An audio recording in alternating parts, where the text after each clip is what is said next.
tonight.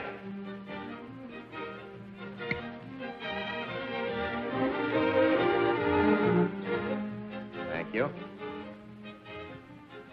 How do you do, ladies and gentlemen? This is Orson Welles.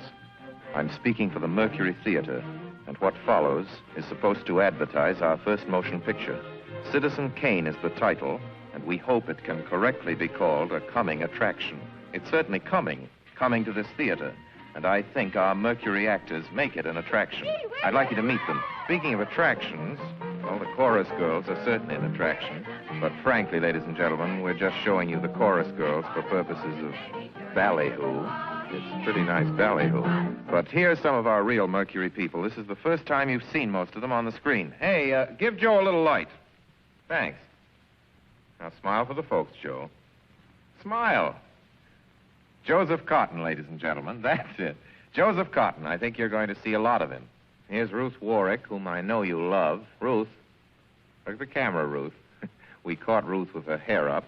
And here's somebody you've all heard on the radio, so I don't have to tell you he's wonderful. Ray Collins. Dorothy Commongore is a name I'm going to repeat. Dorothy Commongore. I won't have to repeat it much longer. You'll be repeating it. And here's George Coulouris, who's a grand actor. I'll say that name again. George Coulouris. Watch it. Here comes Everett Sloane. Look out, Everett. Oops. Everett Sloane, ladies and gentlemen. He isn't necessarily a comedian. And here's one of the best actors in the world, Agnes Moorehead. I've said a lot of nice things, but Erskine Sanford deserves some more. Erskine Sanford. So does Paul. Paul Stewart, everybody. Citizen Kane is a modern American story about a man called Kane, Charles Foster Kane. I don't know how to tell you about him. There's so many things to say. I'll turn you over instead to the characters in the picture. As you'll see, they feel very strongly on the subject. Charles Foster Kane is... Sure, he started the war. But do you think if it hadn't been for Mr. Kane, the United States would have the Panama Canal? Charles Foster Kane is nothing more or less than a communist. Kane, governor.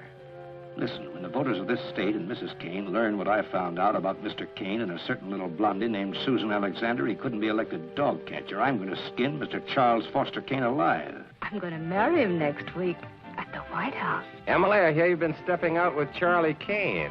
Of course I love him. I gave him $60 million. Well, of course I love him. He's the richest man in America.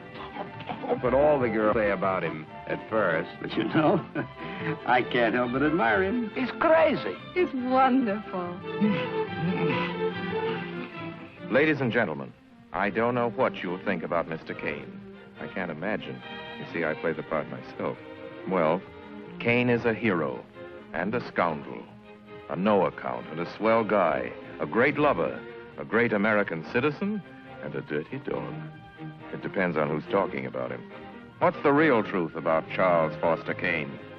I wish you'd come to this theater when Citizen Kane plays here and decide for yourself.